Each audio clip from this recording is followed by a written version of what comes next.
أعوذ بالله من الشيطان الرجيم بسم الله الرحمن الرحيم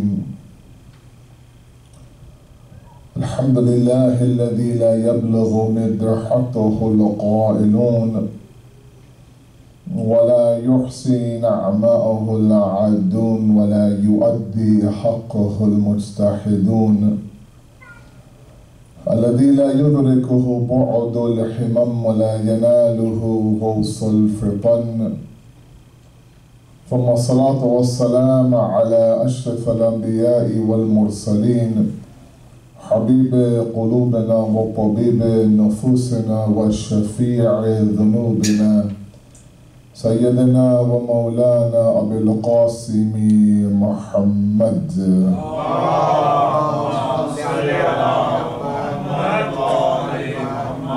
وعلى آل بيته الطيبين الطاهرين المعصومين المظلومين لا سيما بقية الله في الأرضين صاحب العصر والزمان خليفة الرحمن إمام الإنس والجان ولعن الله وعداهم أجمعين إلى يوم الدين أما بعد فقد قال الله وقوله الحق بسم الله الرحمن الرحيم ما خلقت الجن والإنس إلا ليعبدون صلوا على محمد وآل محمد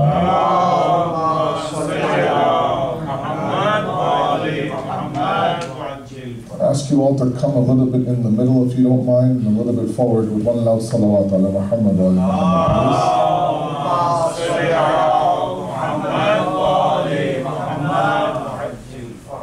We are thankful to Allah subhanahu wa ta'ala for this ongoing blessing and opportunity to gather like this in the month of Safar to commemorate the sacrifice of Abu Abdullah al-Hussein, his family and his companions. These are not ordinary gatherings, these are gatherings of mercy and barakah and rahmah. As our 8th Imam, Imam Rada alayhi salatu wa salam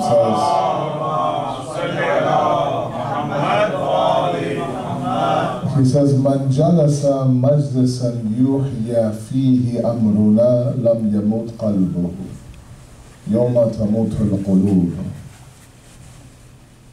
This is for the one who sits in a gathering, in a majlis, where our affairs are made alive. Yahya is the word. It comes from hayy. The one who sits in a gathering we are discussed, we are talked about. Lam yamut qalbuhu. His heart never dies. On the day where hearts, yawma tamutul qulub, on the day where hearts will die, the one who sits in a gathering like this, his heart inshallah will never die. Provided of course that two things happen. The alim on the member does his job, and the sami'een do their job, the listeners do their job. What's the job of the alim on the member? The alim on the member is that he upholds the sanctity and the hurmat of the member itself. Member comes from a Arabic word, from nabara. Nabara means hidayat. Bulandi, as you say in Urdu, elevation. A member is a tool for elevation. Is a wasila of bulandi, as they say in Urdu. So the one who sits on the minbar, he has to ensure that he does everything he can to elevate those who are listening to him. Either through discussion on piety or the Ahlul Bayt or the Quran, etc. Not through discussions that will break apart the Ummah, God forbid, or that will present the deen in a way that it was never presented to begin with. As the Sami'een, your job are twofold. You have two things to do, I have one thing to do. The two things that you have to do, number one, is that if there is anything beneficial, mufid, that's discussed to you or in front of you in these discussions, listening is not important. You listen, no doubt.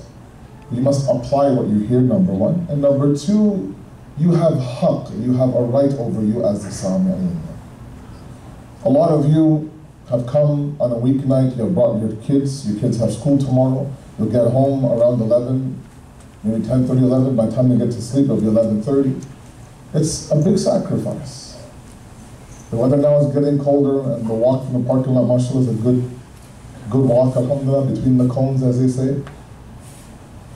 And so, if we are to do hisab, and I do this hisab everywhere I go, if there are, let's say, 20, 30, 40 people here, including our sisters who are here, all of you take 2 or 3 hours of your time to sit in this mahfil, in this gathering, to listen to someone like me. That's 3 times 20, 60 hours, for example. 60 hours that I'll be asked about in the Day of Judgment. That these 60 hours that were given to you to possibly guide the message, what did you do with those 60 hours? And so if God forbid I spent those 60 hours creating fitna and fasad and painting a beautiful, rosy, easy picture of Jannah for you, then of course I'll have to give jawab on the Day of Judgment. If I did my best to perhaps talk about things that might help me and in turn might help you, then I'll be asked about that as well. But as a Sami'een, you have given your time to come and sit on this blue carpet, and you have a right. And that right is that if you're not given that elevation, if this minbar is not used for that purpose, you have every right to question the one who's on the minbar. Now I mean with adab and akhlaq and ihtiram and respect, of course. I don't mean to be outside the realm of akhlaq. But because these are not normal gatherings, the opportunity you have, and we have in front of us, is not normal either. And the month of Safar, of course, is in front of us. There are many beautiful days ahead. Arba'in is ahead of us. The Prophet of Allah's wafat is ahead of us. One riwayat we have of Imam Mushtaba's wafat is ahead of us. Right? Bibi Sakina, inshallah, is on Sunday, inshallah. Monday's actually, Sunday night is, inshallah, there are many beautiful opportunities in front of us. It's a shame that we don't take advantage of these days ahead of us, either from the minbar or from the Sami. Sallu ala Muhammad wa ala Muhammad.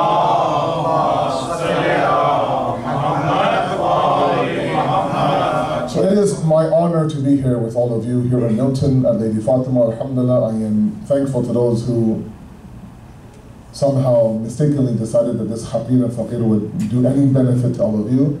You have had a wonderful speaker for the first 2 days, both English and Urdu. Alhamdulillah, you have invited many great scholars. You made a mistake this time, but it's okay. Next time, inshallah, everything will be okay. But inshallah, these next 5 nights, I'm with all of you, as has been advertised, and we have a topic in mind as usual. And inshallah, I'll get to that topic in a moment. But before that, it's important that, like I said, according to Imam Rada, these are gatherings where the heart is revived, where ghaflat is removed, where iman and ibadat are once again restored inside of us. A connection to Allah is there. You come with the softest of hearts ready to cry for Abu Abdullah. Use those tears to form your heart towards Imam al-Zamana, inshallah. It's vital. Sallu ala Muhammad wa ala Muhammad.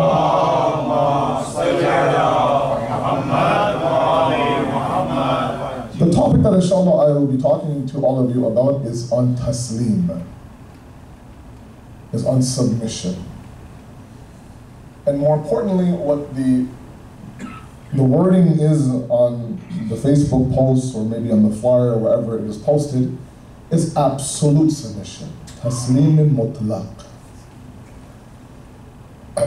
And there's reasons why, of course, I chose the topic. You should know that as somebody who sits on the minbar and speaks, the most difficult thing to do is choose a topic.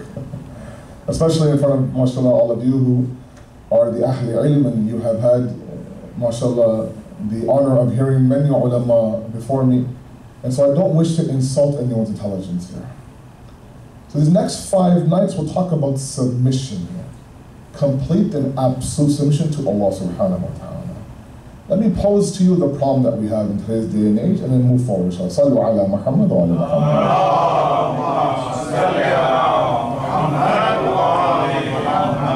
Muhammad. We live in a consumer era. We live in an instant gratifying era. Everything is a brand nowadays. Even you, all of you, are a brand, especially those of my youth who are out there on social media, on Twitter and on Instagram and Snapchat. You're no longer you, you're a brand. You elevate yourself, you market yourself, you promote yourself, you take pictures of yourself where you are and you post that online and you wait for some reaction. We live in an era now where people arrive at certain events. People in Hollywood arrive at certain events and they just simply show up and they're paid millions of dollars to simply attend that gathering. Why? Because they are who they are. So now they are a brand. And we live in a consumer era where so long as you're able to sell yourself, you could make millions. We have people on TV, reality shows, for example, is the biggest boom right now. Cameras come into your home and they videotape everything that you do with your kids, how you raise your 7 kids or your 4 kids, let's say, for example. Or the YouTube era, where you have YouTube vloggers and bloggers, and YouTubers actually called. Again, where if an idea sticks and they have millions of views, they actually make millions of dollars because people like you and I watch those videos. So we live in a brand era, a consumer era. The other portion is that we live in an instant gratifying era. Everything is instant. Everything is at our fingertips. Even when we text somebody, we want a jawab and answer right away. I know you read my message. The blue arrows are showing up on WhatsApp. I know you saw it. Why aren't you replying yet? And so you wait, what, 7 seconds and you get antsy. It's been 7 seconds, where's the reply? Everything is within seconds. We can click, click, click here. Within 2 days, what we bought is at our front door. Now Amazon has a product that actually allows the delivery person to walk into your home and drop it up at your front door and walk out. It's called the Amazon key. If you're not home, it's okay, we'll walk right in, no problem. That way it's not left at the Canada Post Office or not left at your front door. I mean, the amount of suhulat and convenience out there for all of you, all of us, is incredible. And I'm not against any of that. I am the one, of course, that benefits from that as well. I shop online all the time. And this is amazing for those portions and that dimension of our life that's materialistic and everyday. The problem is that when we attempt to apply these two concepts to our spiritual dimension, we tried to apply consumerism to spirituality.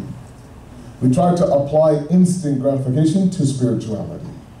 And that's where now no longer is it convenience, but these are veils and hurdles on the path to Allah subhanahu wa ta'ala. Now we see the deen, we see Allah, God forbid, as a product. Where someone like me on the member wearing this libas has to now, as a commercial, present the deen to you. But hopefully you'll buy it and you'll order and you'll keep ordering. And so I produce commercials. I said, look, this is a benefit. If you do this, this happens. Right? All we are reduced to now are discussing, if you recite 10 times this, this will happen.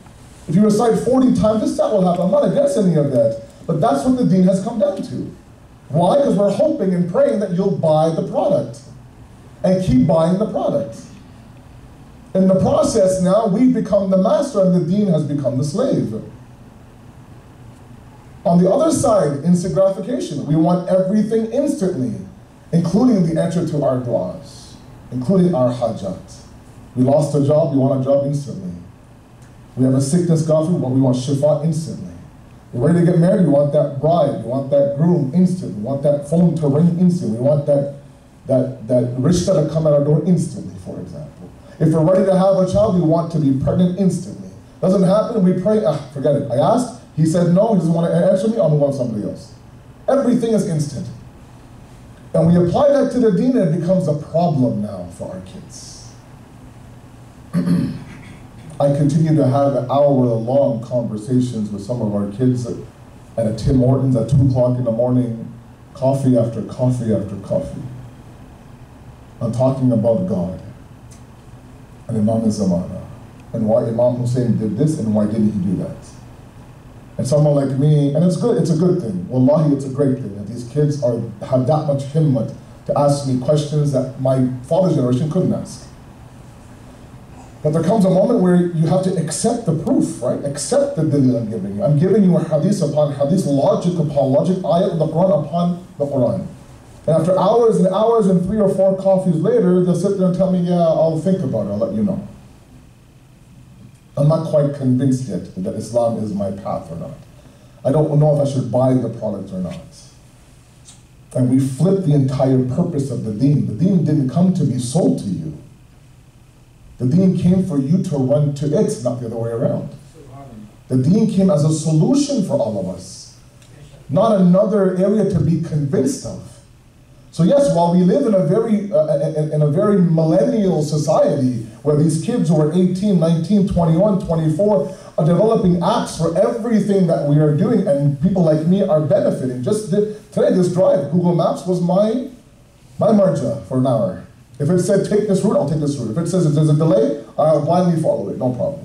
Without that, I don't know what I would do. I think, oh my God, what happened before smartphones? I call Wajabai, what exactly, make a left here, make a right here, go down this very boony street, there's no lights, nothing, pray to God that nobody robs you, inshallah you'll get there. Okay, alhamdulillah. But we live in a very convenient era, and I am also benefiting, but not when it comes to the deen. The deen is not instant gratification, the deen is investment. The deen is that you put a little bit in it today, and you'll see it maybe in this dunya, if not for sure in the akhirah. We live in an era where we walk into Leon's, we don't even pay a cent, and we get a TV right there on the spot. Now I'm at a 60-inch TV watching, let's say, my cricket match, and I haven't paid a single dollar. That's beautiful. 18 months, no payments. Sign me up, no problem. Interest rate, who cares? I have my TV. Alaykum salam. Can we now please move a little bit forward, if you don't mind? We don't allow salat ala Muhammad.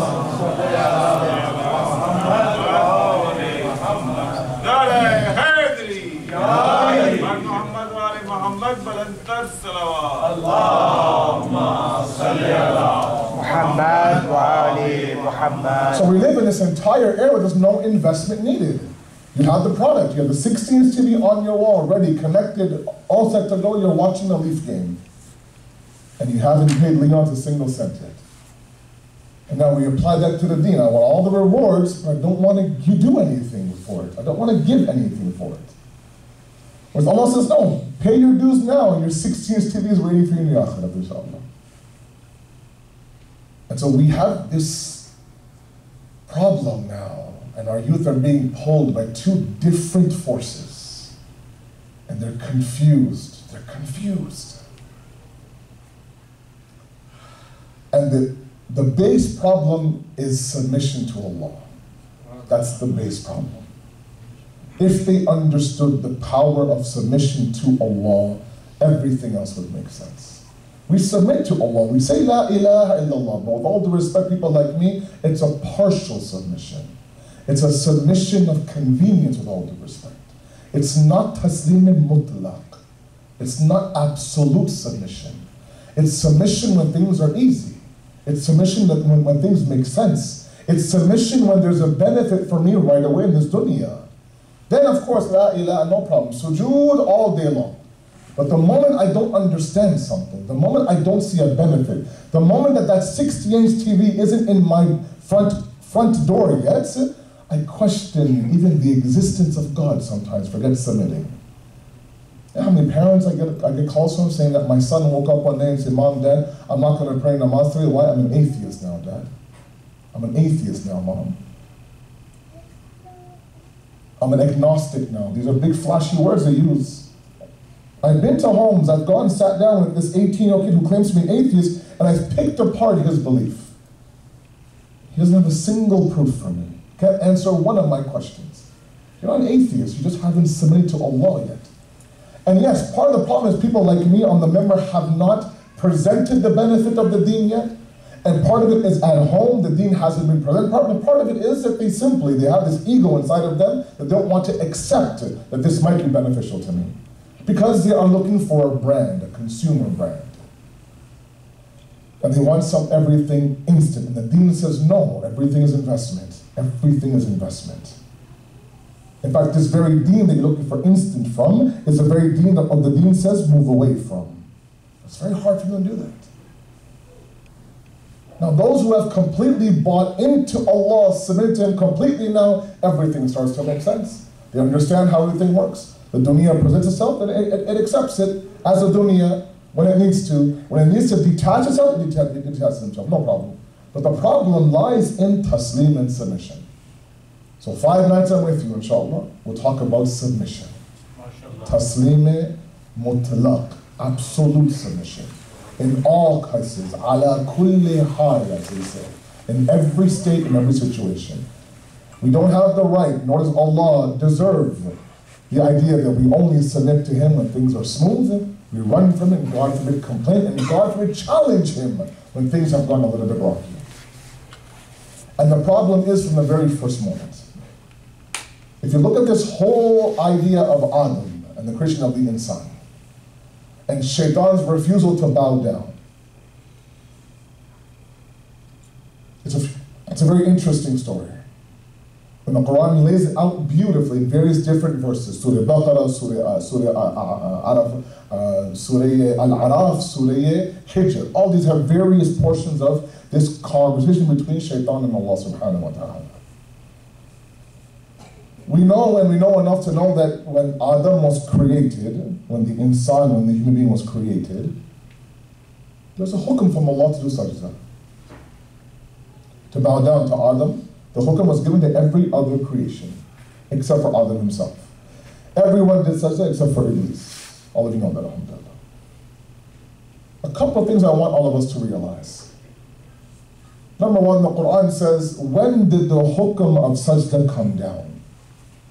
It's very important. When Allah asked Shaitan, why didn't you do sajda, what was his response? That's very, very important. And how can we take that into our discussion today, inshallah? Sallu ala Muhammad wa ala Muhammad. Allahumma salli ala Muhammad wa ala Muhammad. Allah says, Bismillah ar-Rahman ar-Rahim, فَإِذَا سَوَيْتَهُ وَنَفَخْتُ فِيهِ مِنْ رُوحِي فَقَعُوا إِلَى سَاجِدِينَ. When we did sawaytuhu, sawaytuhu means that we gave the human being its physical form, its jism, its body. Right? Sawaytuhu comes from surah, as we say in Urdu, a physical form. وَنَفَخْتُ فِيهِ مِنْ رُوحِي, Allah said. From my spirit I blew into him. The moment that Allah says, the moment that I blew my spirit into him, فَقَعُوا إِلَى سَاجِدِينَ. If you know a little bit of Arabic grammar, you know there is a shart and a jawab shart. There's idha, then there's fa in Arabic. Idha means when this happens, then do this. When I do this, you do this. When I raise my hands, turn the lights off. When I rub my nose, I don't know, clap for example. When I point to this, run here. Meaning what? There's no break. There's no break. And when I do this and you do that. In Arabic it's no different. فَإِذَا سَوَيْتُهُ. When we formed him in the physical form, please follow me. When I formed him in the physical form, and وَنَفَخْتُ فِيهِ مِنْ رُوحِي, I blew from my spirit in him, فَقَعُوا إِلَى سَاجِدِينَ. Then fall down to sajda. Look at the order. I first made his jism, then I blew from my spirit, from my ruh inside of him. The moment the ruh comes in, فَقَوْا إِلَى سَاجِدِينَ. Immediately go into sajda. Meaning what? That hukam for sajda does not happen after the jism. It happens after the ruh. The moment the ruh gets inside this jism, at that moment the insan now is qabil sajda. It does not say فَإِذَا سَوَيْتَهُ فَقَوْا إِلَى سَاجِدِينَ. The moment that I create the jism, then fall and says no. The jism has no ahmiyat. It simply is a tool. It simply is a skeleton. It simply is a wasila. For what? وَنَفَخْتُ فِيهِ مِنْ رُوحِي. Keep that in the back of your mind. Not come to shaitan. Allah says, قَالَ مَا مَنَكَ عَلَى تَسْجُدْ إِذَا أَمَرْتُكَ عَلَيْكُمْ السَّلَامُ. Why didn't you do sajda when you were commanded to? What stopped you? What was your mana'a? What prevented you from doing sajda? Look at shaitan's response. قَالُوا أَنَا خَيْرٌ مِّنْهُ. I'm better than he is. What makes you think you're better than he is? خَلَقْتَنِي مِن نَارٍ وَخَلَقْتُهُ مِن طِينٍ. I was created, or you created me from fire, and you created him from clay. That was his whole argument.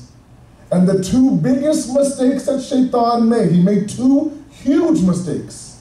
One of them was that he challenged the wisdom of the Khilafat of Adam. He truly believed that he deserved that Khilafat. Inni ja'alun fil ardin khalifa. When Allah says to the angels that I want to create for me a vicegerent, a khalifa on this earth, to represent me, to make me ma'aloom to the masses. Adam thought, look, 4,000 years I did sajda to you. There was nobody better of the jinn than me in terms of worshiping you. If anyone deserved this post, this position, this promotion, for lack of a better word, it was me, not Adam. And so right away he had a big problem with Adam, enmity towards Adam. It's like at work sometimes, right? And you think, okay, there's a promotion coming up, manager, and the guy beside you, who you think isn't a good worker, gets it instead of you. You've been there for 10 years. You're a senior. Not only do you challenge the wisdom of the boss, but you look at him and say, oh, look at this guy. He's the new boss now. Doesn't deserve it. I'm better than he is. Ana khayrun minhu. That's the one mistake. The second mistake is his reasoning. And I want you to picture this for a moment. He's sitting in the court. Allah is on one side, he's on the other. Allah says, what is it that prevented you from doing sajda? He says, my entire argument against this whole khilafat is that I'm fire, he's clay. I'm fire, he's clay. But the argument was never about clay.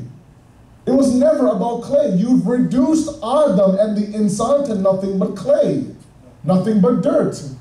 When the hukam for sajda didn't come after dirt, it came after ruh.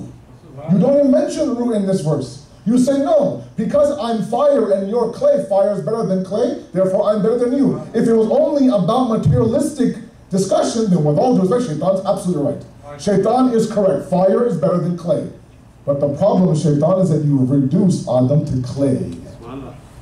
And the adamat of the insan was not clay to begin with. وَنَفَخْتُ فِيهِ مِنْ رُوحِي فَقَعُوا إِلَى سَاجِدِينَ. The moment my ruh goes inside of him, sajda right away. I mean, the insan is what? Insan is ruh, not jism. But Shaitan's view is that insan is jism and not ruh. Sallu ala Muhammad wa ala Muhammad. Allahumma salli ala Muhammad. His logic is out of whack. Does it make sense? If it was just a discussion on the outward appearance of the insan, like you and I, 2 legs, 2 arms, 2 eyes, a nose, lips, then Shaitan is absolutely right. You win the case, Shaitan. You are better. Fire is better than clay. When it comes to the spirit, there's no discussion whatsoever. Now, why is it then that certain individuals accept the waswasa of Shaitan and deny the tawfiq of Allah? To understand this in tafsir, and I tell you, these ulama who spent 60, 70 years studying the deen and spent a quarter of their life writing tafsir, may Allah bless them, inshallah. They made people like me our life very easy. Allama Tabatabai Tafsir al-Mizan has a beautiful discussion on the innate nature, the fitri nature for us to accept nasihat. Please follow me. It's all connected.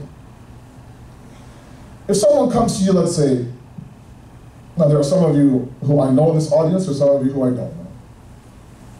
The more I come to the West, the more I realize that there's, mashallah, there are more many who come here, I don't even know who you are, mashallah. It's like I'm coming to a different city altogether. And so I want you to imagine that I come to you in the audience and you and I have never met. Please follow the example. You and I have never met. Salam, dua, kya hal, good, alhamdulillah, how many kids, how many wives, inshallah, 1 only, and everything's there. And then, we start to talk, and within 2 seconds of meeting you, I start to give you nasihat and advice about your life. Please follow me. I tell you what job you should do, where to live, how much money to make, how to raise your kids, where to move to, the size of your beard, the hijab of your wife, what car to drive, appliances, everything, blah, blah, blah, and right away you'll stop me. You say, with all due respect, Maulana, I know you're a Maulana, but you don't know anything about me. You don't know anything about me. Get to know me first, and then I'll accept your advice. Or, if we're not that bold, we'll listen to the advice, but in 1 year, out the other. Blah, blah, blah, blah, blah. This guy has no idea who I am. As opposed to a good friend of yours of 20 years comes to you and says, you know what, if you don't mind, you and I, mashallah, have grown up together. If you don't mind me telling you, perhaps you should do this. You'll listen to him before you listen to me. Why? Because he knows you, I don't know you. So a preliminary, a condition for you to accept the advice of somebody else is that they must understand and know you. You must be convinced that this person in front of me giving the advice knows me, knows my halat, knows my story, knows where I came from, knows when I migrated, knows how many kids I have, knows all the struggles I've been through. Having known all of that, understanding, having ma'arifat of me, then I can accept his advice and his nasihats. Before then, in one ear out the other, I'm sorry. I've had many conversations with a person in front of us doesn't have a clue who I am. And mashallah, we are masters at giving advice to others. Masters. We're teachers, we're professors. We have everyone else figured out, we don't have ourselves figured out. We have a solution and a nuskha for everybody in front of us. The person in the mirror, we have no idea what to do with. We've labeled everybody, Jahannami, Jannati, maybe Jahannami, but for ourselves, no idea what's going on. And the advice we have to take are from those people who, like I said, have to understand this. 3 times I repeated myself. And the reason is this. Now when you have shaitan's nasihats, please follow me, and Allah's inspiration, the waswasa of shaitan and the tawfiq of Allah, these are constantly coming our way. To my youth, you are constantly being whispered by shaitan. Constantly, day in and day out, on an hourly basis. On the flip side, you're being inspired by Allah to do good, to be great, to do great, do this, do that. Constantly being inspired. And Allah says you are mukhtar, you are free, you can do whatever you want. Choose how you wish. I've given you a path. Imma shakir, imma kafura. You can be thankful, you cannot be thankful. It's up to you. But I won't stop inspiring you. The moment that I stop inspiring you, you should be concerned, Hadith says. Why is it that some of us draw ourselves towards shaitan and avoid Allah's inspiration? Whereas Imam Ali says what? Sallu ala Muhammad.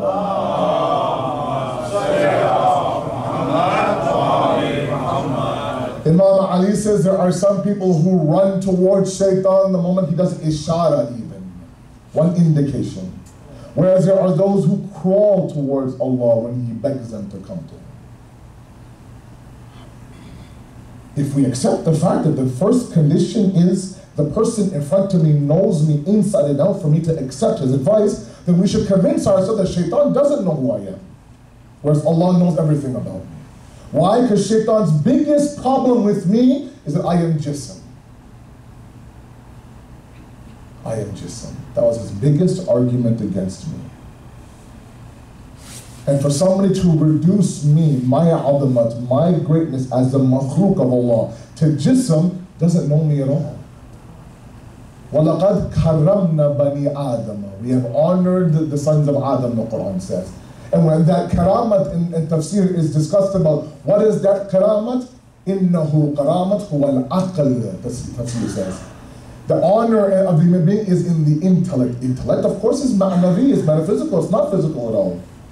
So now you have one person, shaitan, coming and look, I think you should do this, do that, do this, do that. Why don't we apply the principle as shaitan? You don't know who I am. You've reduced me to nothing but dirt and teen and clay, whereas Allah knows everything about me. My physical dimension, my metaphysical dimension. He has true ma'rifat to me. I should apply the principle, understanding that Allah's divine inspiration is better for me, and shaitan's waswasa is not better for me. Logic? Makes sense? Let's move on. Sallu ala Muhammad wa ala Muhammad. Allahumma salli ala Muhammad wa ala Muhammad. And the fundamental reason why we deny Allah's tawfiq and accept shaitan's waswasa is because we see ourselves as shaitan sees us. Hazam that for a moment, please. We see ourselves as shaitan sees us. Nothing but body, nothing but jism. We work for this body, we feed this body, we rest this body, we beautify this body, we line up the beard, sick fade on this body. We work out, mashallah, for this body, we shop for this body, we do everything for this body. The ruh, I have no idea, I don't know what to do about this ruh, about this spirit. Our entire worldview is body. It's all physical. This dunya being the jism, the akhirah being the ruh, we work for this dunya. And the ruh is left. When I get there, we'll see what happens, inshallah. It doesn't work like that. And so if we obviously see ourselves as nothing but jism, then the one who is preaching to that jism, the shaitan, of course, will jump in his cradle. Whereas Allah's tawfiq is like, no, forget the jism. The jism is nothing but a tool. It's here for 60 plus years maybe, 80 plus years, 90 plus years. How many years do we want? 100 years? I'll give you 100 years, no problem. At the end of the day, it'll be powder in the grave. The ruh that I blew into inside of you will remain.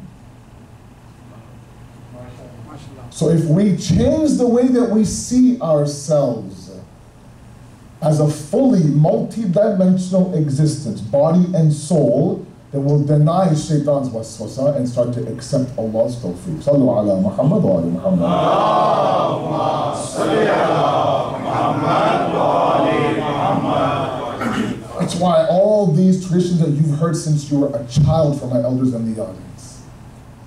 Man arafa nafsahu faqad arafa rabbuhu. The one who understands himself understands his Rabb. You can apply that here. Our first Imam says what? That inside the universe of the insan is the sickness of the insan and the cure of the insan. That what you search for outside of you has always been inside you since day number one. It's a matter of you turning your view inward, accepting yourself to have everything that you need. Don't accept yourself to be a ma'muli maqluk. A normal or ordinary existence inside of you is an alim akbar, a grand universe. It's a matter of you understanding that. So yes, when it comes to the denial of the submission of Allah, Taslim and Mutlaq, the first problem is that we don't see Allah as a ruh, or we don't see ourselves as the ruh when it comes to Allah's kingdom. We see ourselves as jism. And so the month of Ramadan for people like me comes and goes. It's nothing but a quick hunger strike. I lose 5-6 pounds. I feel good about myself and move on. We must change this. We must change this. That's why the entire journey of Imam Hussein from Medina all the way to Karbala, every stop that he made, he gave a long khutbah or a short khutbah, or a quick reminder or a long reminder. But nonetheless, to his family, his companions, and for us centuries after, he reminded us why he's doing what he's doing. Not for fame, not for fortune, not for money or power, government or khilafat. He's doing it for two reasons. If I can summarize his entire, all his khutbahs. Amr bil Ma'ruf wa Nahy anil Munkar, that's a whole different topic. And Islah, reform of the nation. And that reform comes from how you view yourself, how you see yourself. If we see ourselves as a limited jism the way shaitan saw us, then of course our life will reflect that. If we see ourselves as body and soul, the soul is hakim of the body, then of course our entire worldview will change. How we live in this dunya will change. How we worship Allah will change. How we prepare for the akhirat will change, inshallah. Sallu ala Muhammad wa ala Muhammad. Allahumma salli ala Muhammad wa ala Muhammad.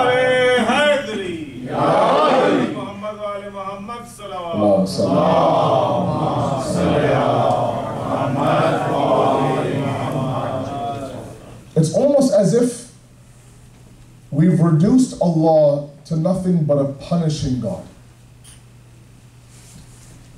Whereas Allah in the Quran says, مَا يَفْعَلُ اللَّهُ بِعَذَابِكُمْ. What would Allah gain from punishing you? Right? We have even reduced the akhirah to be jismi. Fishal qabr, the squeezing of our body, for example. The scorpions who might bite this body, for example. The fire, let's say. Or on the flip side, mu'min like you in the heavens. You know, fruits and rivers and hooties, mashallah. All that is physical. It's all jism. Even in the akhirah, which we know is ruhi, for example, we reduce it to jism. And Allah knows us so well, it's beautiful. He describes Jannah in a physical way. Because He knows that this insan doesn't care about the ruhi benefits. The jismi benefits are his motivation. So in Surah Al-Waqi'ah, He describes reclining chairs. And people feeding you fruits. And servants who are doing tawaf of you. Asking you, do you want a refill of your drink? Fanning you. People sitting with you, having beautiful conversations.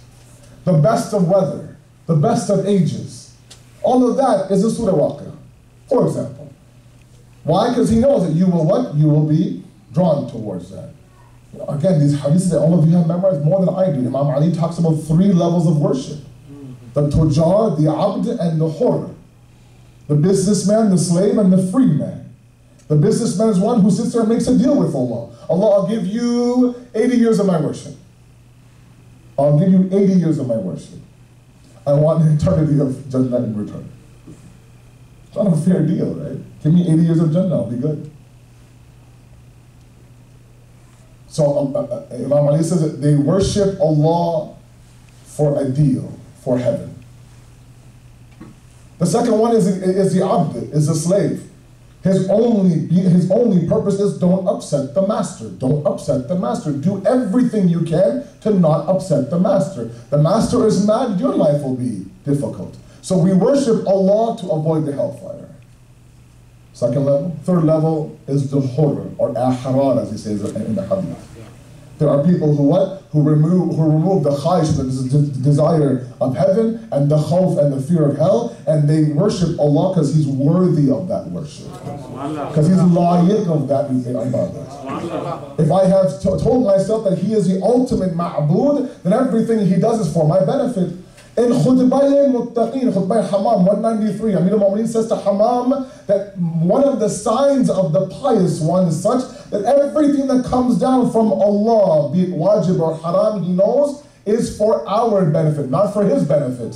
It's not like if I decide to pray namaz al-shab tomorrow night and moving forward, he'll become more of an Allah. Or his kingdom will become grander because little old me now decided to wake up at 3 a.m. and do the namaz al-shab. Or if God forbid I leave the deen tomorrow now, his kingdom will weaken because little old me now decides to what? To deny him. No. Everything comes down to what? Everything comes down to a benefit for us. He's azal, he's abad. He was always there, he will always be there. Sallu ala Muhammad wa ala Muhammad.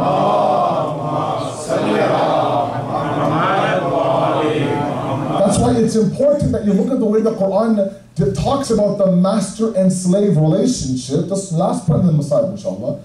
And that is that the Quran doesn't even entertain the idea that we are masterless.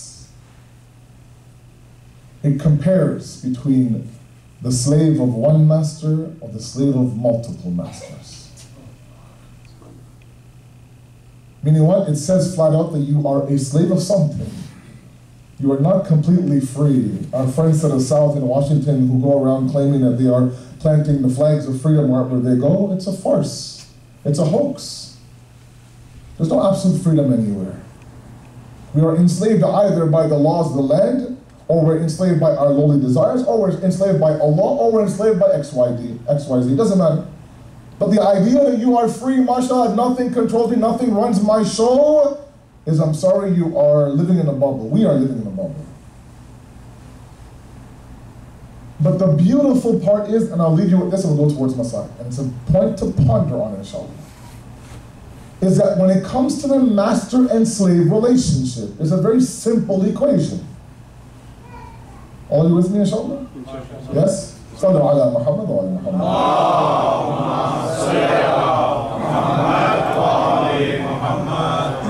The simple equation is this, that the more the slave works, the more the master benefits. Correct? The more the slave works, the more the master benefits. I've heard about people having drivers and cleaners and cooks in Karachi, mashallah. The more he works, the cleaner your house is, the better the food is, the more the car is ready, the more that you benefit if you have one of those people at home, mashallah. The more the slave works, the more the master benefits. The slave decides to take a day off, the master's in trouble. The slave decides to get lazy, the master's in trouble. The slave works, let's say, I don't know, incompletely, and the master's in trouble. For every other relationship, the slave works hard, the master benefits. The slave works hard, the master benefits. And that applies to every relationship except for one. That if you have identified Allah to be your master, it's the opposite. The more the slave works, the more benefit the slave gets, not the master. Not the master. The master has already, he's been the master since day number one. He'll be the master tomorrow. كُلُّ مَنْ عَلَيْهَا فَانٍ وَيَبْقَى وَجْهُ رَبِّكَ ذُو الْجَلَالِ وَالْإِكْرَامِ. Everything will perish. What will remain is the wajh and the essence of Allah. Everything will perish. So would it not make sense for us now to enslave ourselves, submit ourselves completely to that master that doesn't need our slavery, doesn't need our submission? But everything that we do for our benefit. Every moment that we follow Allah is for our benefit and our elevation. Why? Ya ayyuhan nas antum fuqara ila Allah wallahu huwal ghaniyyul hamid. O mankind, ya ayyuhan nas, not ya ayyuhal ladhina amanu, not the mu'mineen, not the ahl kitab. O people, you are somebody who's constantly in need of Allah. Antum fuqara, fuqara comes from faqir. You are a beggar in front of Allah, in constant need of Allah. And Allah is who? Huwal ghaniyyul hamid. He's needless, and He's the one who needs to be praised. So we need to identify, do I see myself as shaitan sees me? If that's the case, then yes, when shaitan says jump, I say jump. But the moment that we see ourselves as something higher than that, then shaitan no longer has an effect on me, and we begin to what? Be subservient to Allah, and now submit to Him, knowing full well that yes, there are moments where I understand that submission, there are moments where I don't understand, but that's not a prerequisite for me to submit. The biggest problem our youth have today is convince me why I'm doing it, and then I'll do it. Mama, that's not a prerequisite. It should be enough that your Allah says to do this, that's enough for you. And the biggest problem we have with La ilaha illallah is not the illallah, Prophet said La ilaha before that. We haven't denied the small G gods inside of us. There are many ilahs in our hearts. To the point Allah now begins to enter our hearts and says, oh, this room is completely full. Somebody walks in, and if this room is completely full, they'll be out in the hallway. Why? There's no room inside this room for me. There's not one place to sit, so I'll wait outside. Allah does that to people like me. Comes to my heart and says, oh, there's lots of idols in here. Lots of ilahs in here. The nafs is here, money is here, dunya is here, women is here, everything is here. There's no room for me.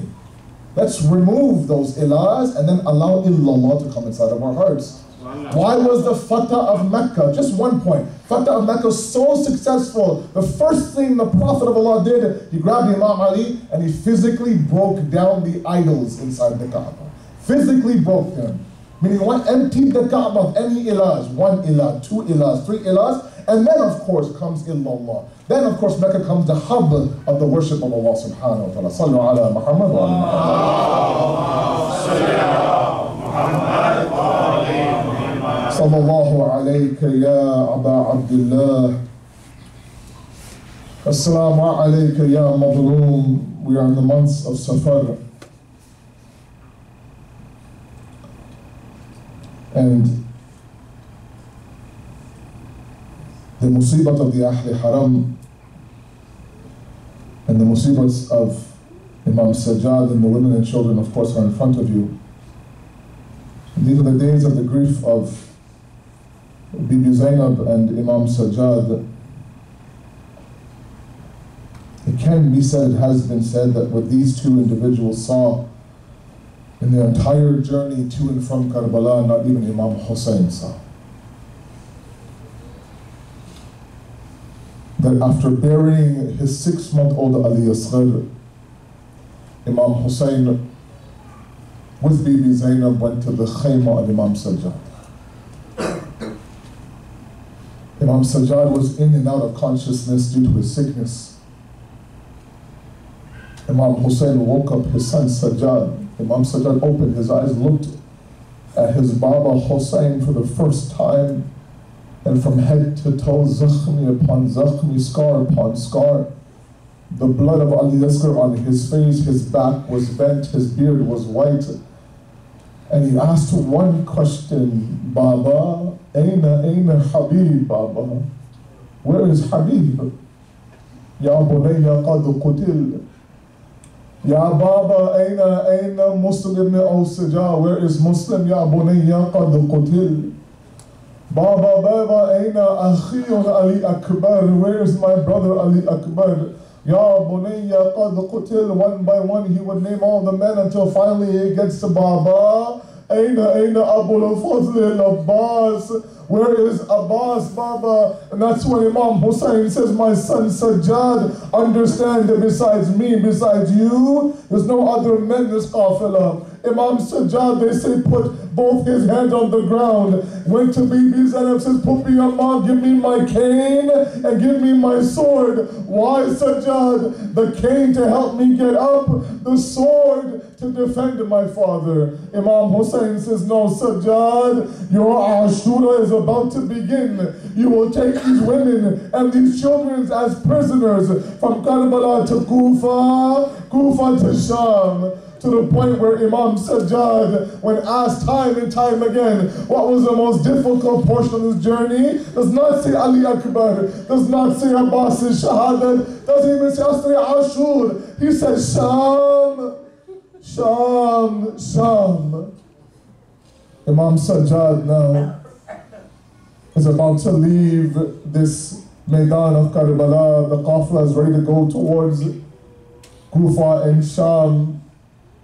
Umar bin Saad now, one version I've read, to ridicule and to further punish the Ahle Haram, they take him through a journey where now they have to ride through the Maidan of Karbala and pass by the bodies of the Shohada. There comes a moment where they're approaching the body of Imam Hussein. Imam Sajjad gets off his camel, lays there beside the trampled body of his father. He's lying there looking at his father, crying, crying, crying. Bibi Zainab narrates that when I saw the face of Sajjad, it was turning colors.